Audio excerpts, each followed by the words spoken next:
The directives came up on Tuesday, 13 June 2023, when the Member of Parliament for Birtianor Hill, Mr. Sylvester Matthew Tete, made a statement at the plenary calling on Parliament to constitute a bipartisan committee to investigate the matter of an accurate report and better decisions be taken concerning the shooting incident. I make this statement at this moment knowing that majority of my constituents are watching proceedings today. Mr. Speaker, on the 8th of June 2023, in the broad daylight, residents learnt with shock the gunning down of 5 men in Birtianor Hills. The Ghana Police Service subsequently issued a statement claiming to have undertaken the said operation. According to the communique, it was an operation targeting criminal elements who have been terrorizing residents and landowners and also involved in land guard activities in the Birtianor and its surrounding areas.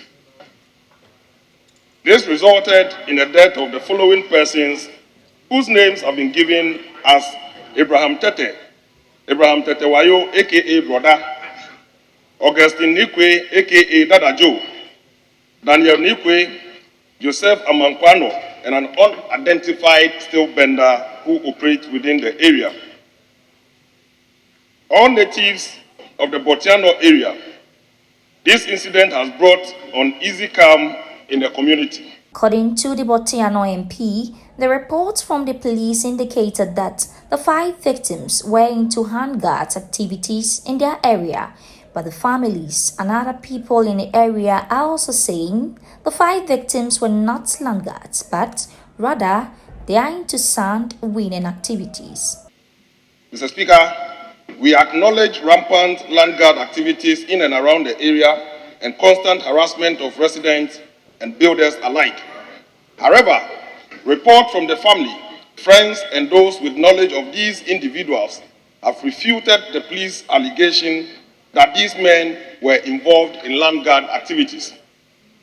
The chiefs and residents are aware of the daily collection of tolls as part of arrangements pertaining to sand winning activities. However, this daily collection of tolls does not sit well with other claimants of the same parcel of land that has led to long protracted land disputes, which people believe is a remote cause of this unfortunate incident. Mr. Speaker, on behalf of my constituents, we are calling on Parliament to institute an inquiry into the matter because the chiefs and people of Birtianor and Kokrobite have rejected the claim by the police. We believe strongly that an inquiry could bring out the truth of this matter and bring calm to the people of my constituency. I will also urge the people of Birtianor, Kokrobite, and the surrounding communities to remain calm and continue to be law-abiding as we allow the competent, relevant state agencies to take up the matter and ascertain the veracity or otherwise of the claim. Some members of parliament, including Amoako South, Samuel Atachia, ranking member of the Defense and Interior Committee, and MP for Wisa North, James Agaga, and others also contributed to the statement by condemning the recent shoot-to-kill attitude of the police instead of arresting the suspects to face the law. Honorable Speaker, let me touch on one matter which is very, very important for us to look at. Modern policing. The modern policing, as we have been educated all over the world, is a submarine policing, in which the police are not doing ambulance policing. And when we hear an event in a place, then in the fever of the moment, they take guns and they have their helmets to go and confront so-called criminals or alleged criminals. But what they do, that they are able to nip certain things in the bud before the events happen. That's the submarine policing that helps a lot. In fact, in every community, they are able to even have individuals who feed them with relevant information. So before you start your criminal undertaking, you would have been arrested already. And that area should be emphasized for purposes of, not running ambulance policing. Because it is always the case that in their feverish attempt to go and arrest somebody, that you find these deaths occurring and all the rest of it. In a statement sought to justify the killing of the 5 victims on grounds that they have been involved or are alleged to have been involved in land guard activities.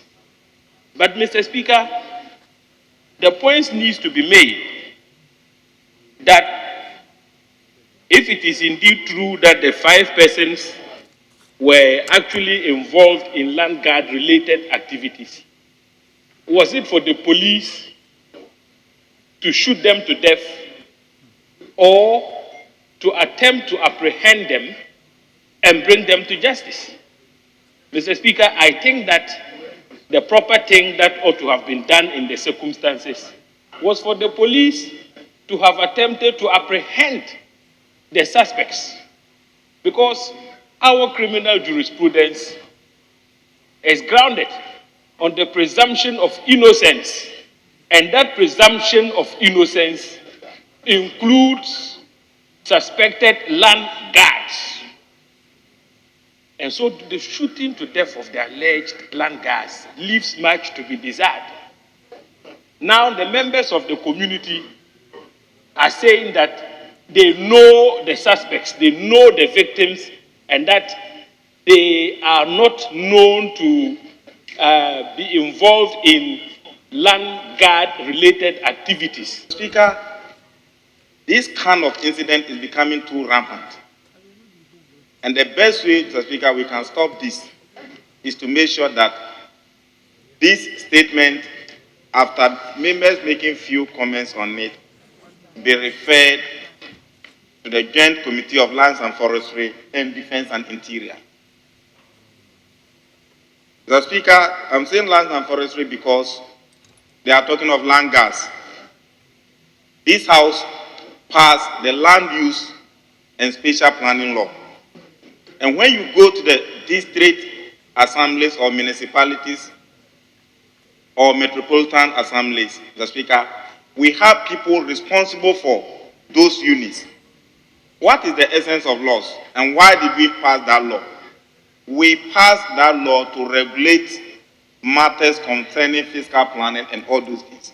So if after the passage of the Land Use and Spatial Planning Law by this House and establishing offices in all the 261 MMDAs, Mr. Speaker, we still are combating or battling with the matters of land guards. I think, Mr. Speaker, it's only appropriate for us to investigate this specific one. The second Deputy Speaker, Amoako Asiamah, who was presiding at the time, gave the committee up to the end of this month, June 2023, to complete their work and submitted reports to the House for appropriate decisions to be taken. Becoming one repetitive. So we are making the referral to the Committee of Defense and Interior, and we are asking leadership of Constitutional and Parliamentary Affairs to also join the Defense and Interior Committee to look into this matter and report back by the end of this month.